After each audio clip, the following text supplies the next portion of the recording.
How did your parents help encourage your musical development?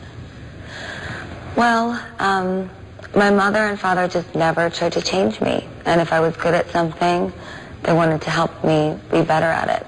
They had a piano in the living room, and I guess the easiest thing that you can do is tell your kid, do you want piano lessons? So I said, sure. I was very young, though, and I hated piano lessons when I was a kid. And then something just clicked when I was around 9 years old, and I just fell in love with playing classical music. There's so much about classical music structure that's very similar to pop music structure, the emotional journey and the changes.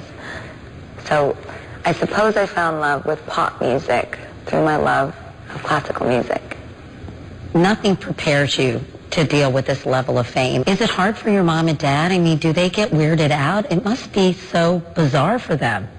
You know, I think in the beginning it was a little bit tough, but we're really strong. And now it's really great. I get to do wonderful things with my parents that we never got to do before.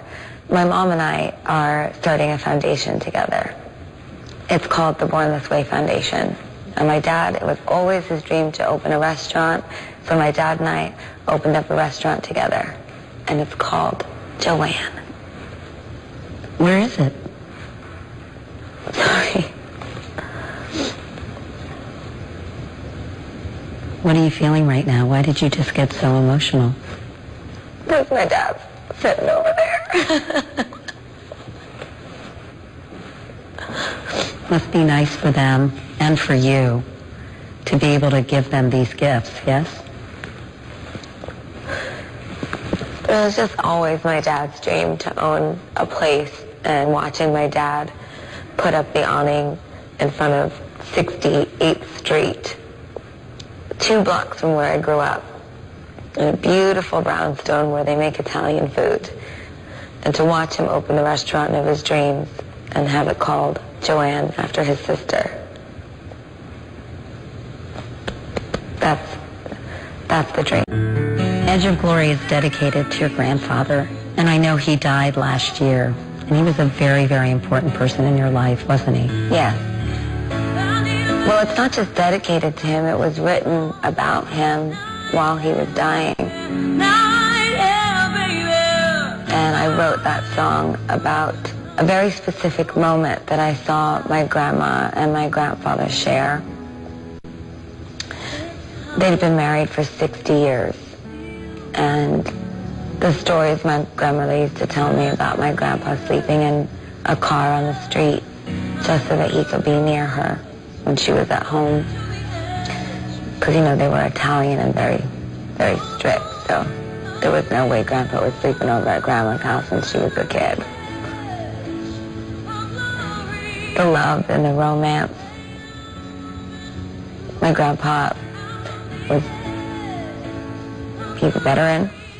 He's a saint. He was and is the most wonderful man. And when I saw her say goodbye to him, I just realized that in that moment, they both acknowledged that they had won at life because they won in love with each other.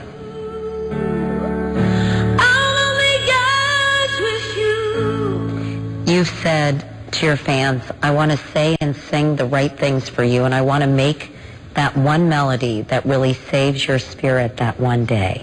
Yeah. That's such a great sentiment, but it's a lot of responsibility, isn't it? It is a lot of responsibility, but I'm also very blessed. Family matters so much to you. Yeah. Can you envision yourself being married and having kids and Sure. having a more traditional existence? Yeah. It's something I have now. I just want more of it in the future. And children of your own? Yeah. What are you most thankful for this Thanksgiving? I'm thankful for the health of all of my friends and family. And I pray that everybody that I love will be happy and healthy through the holidays.